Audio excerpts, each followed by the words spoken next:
Hello and welcome to another episode in our e-learning series. With us today we have Mr. Peter England, who has accumulated years of experience working in the insurance services industry, with a particular interest on professional indemnity insurance, on which we will be speaking about today. It's a pleasure to welcome you with us today, Mr. Hello, England. and thank you for your introduction as well. As you well said, I've been specializing in professional indemnity insurance since 2001, so since then both our experience locally and also abroad, because it's easier to achieve your knowledge from abroad than locally. During this period we've managed to specialize and focus entirely on medical malpractice insurance. And what can you tell us about medical malpractice insurance by definition? Right, as in any professional indemnity insurance, all professionals are there to deliver their service in the best possible way, with the aim of giving 100% into the business, right? And that is where insurance comes into the picture. So we are there to give our 100% in our profession. And if you have a bad day, if you're really stressed out, you miss on something and something really goes wrong, that's where professional indemnity insurance comes into the picture to cover your back. If something goes wrong and you are sued for a negligence, for a mistake in the performance of your duty, insurance will come in to make good for that mistake that has been performed during your duty. Now, the insurance will not only respond to an award to the patient, but it will also respond to the legal expenditure in the case. Now, not every case could lead to court. There is a tendency that if we all know that there is a mistake in a particular scenario, an out-of-court settlement can be achieved. But yes, if it goes to court, even the legal expenses will be covered under the policy. And going into a more technical point of view, how does it operate? Imagine there's an incident, what do you do from there? Okay, I have to start a bit before that. Mm-hmm. Right, a professional indemnity insurance operates on a claims-made basis. Now, this is different to any kind of general business, if it's a motor or home, where in a motor accident you had an incident, you had a crash, you went to your insurance, opened a claim, got the car repaired. No, it doesn't work that way. It works on a claims-made basis. Now, what does this mean? It's important to explain that in order to have a professional indemnity insurance to be engaged in the claim, on the date the malpractice actually occurred and when the claim actually comes to light to the patient, on both dates the policy must be active. So let's say you start a policy today, okay? And within 2-3 months' time a case comes to light. What's important is not only the date when the case comes to light, but when the mistake, when the negligence, when the malpractice actually occurred. So if the malpractice occurred before today, then you have two options. Either you're not covered because the policy started today, or you can backdate the policy to cover previous negligence that is not known to you. The retroactive cover. That is the retroactive cover that, a lot of professions are now getting used to this kind of cover now. And in the local market right now, what are the current developments? What are the current developments? Yes, since the law came to effect, the cross-border EU directive in November 2013, we've seen, first of all, we've seen the business being divided locally and with medical unions abroad. Now, what's happening locally? Locally, we have the business being divided into scenarios. You have certain insurance companies that are taking all healthcare professionals under their hat, from physio to gynae, anything in between. There are insurance companies that will take everything from A to Z. Then there are insurers that are only opting to take up low-risk healthcare professionals. So when taking out a policy, one must see, am I going with an insurance company that is backing all my colleagues? Or is it just picking the ideal low-risk doctors? And I think that is something to take into consideration. Now, if we were to go abroad, what is happening? We are seeing that the Medical Protection Union or Medical Protection Society is currently withdrawing from the local market for whatever reason can have, very often it falls on economies of scale, but for whatever reason they may have.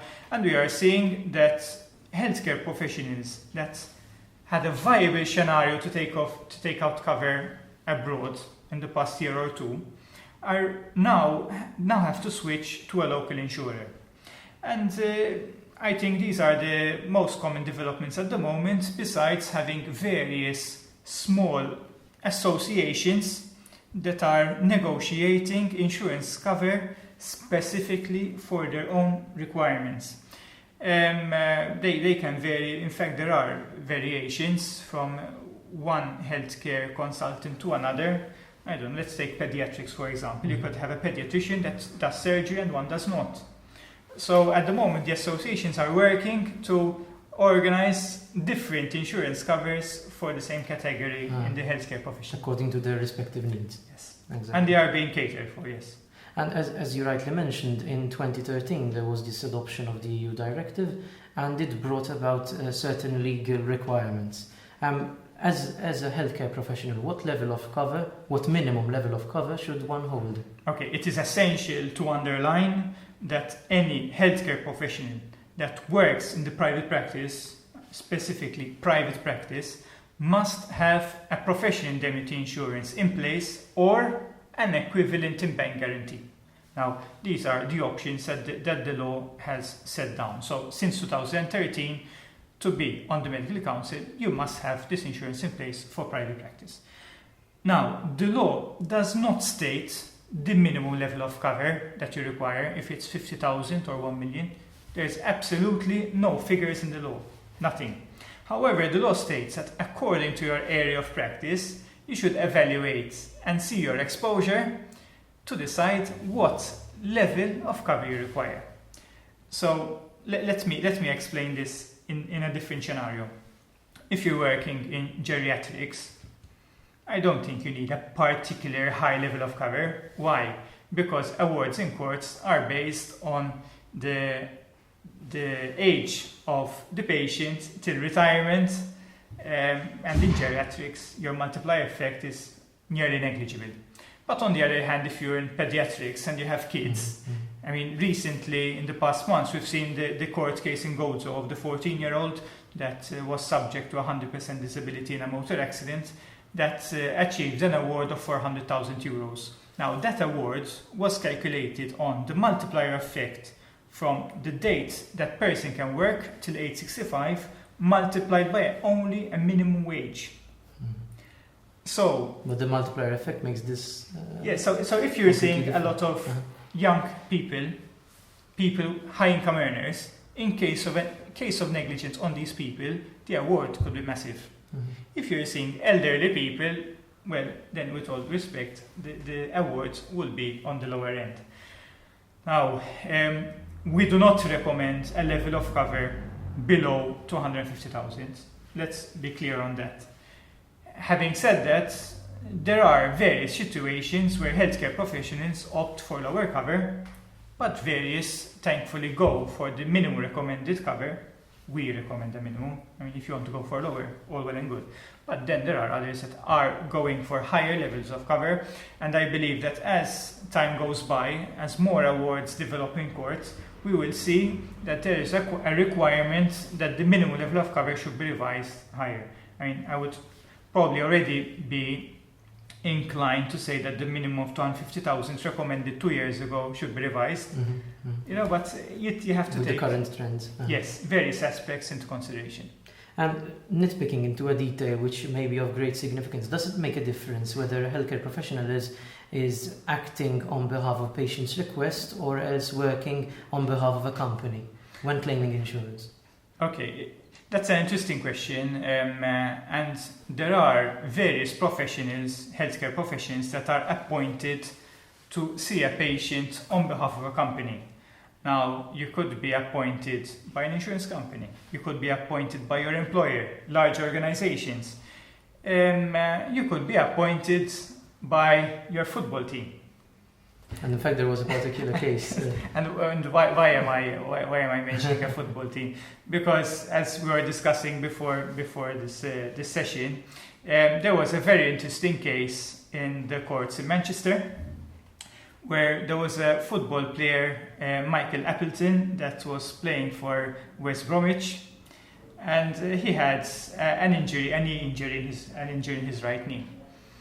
Well, in this, the case resulted that his physiotherapist, the club physiotherapist, referred him to a sports surgeon, a specialized sports surgeon that operated in his right knee. The result was that something went wrong, badly wrong. And in a nutshell, the player was awarded 1.5 million sterling because following the mistake in the surgery, he could not play anymore. In fact, the court calculated how many years he had left as playing professional football and awarded 1.5 million. Following this case, what happened? West Bromwich Union, that paid to get the footballer into their team, sued the surgeon. Why did it sue the surgeon? It sued the surgeon because the club had to pay the previous club to buy over Michael Appleton to play in their team. Millions. Yes, we're talking big money. We're talking big money. What happened? The court decided that the club couldn't sue the doctor for the mistake because the relation of the doctor is doctor to the patient and no other relation.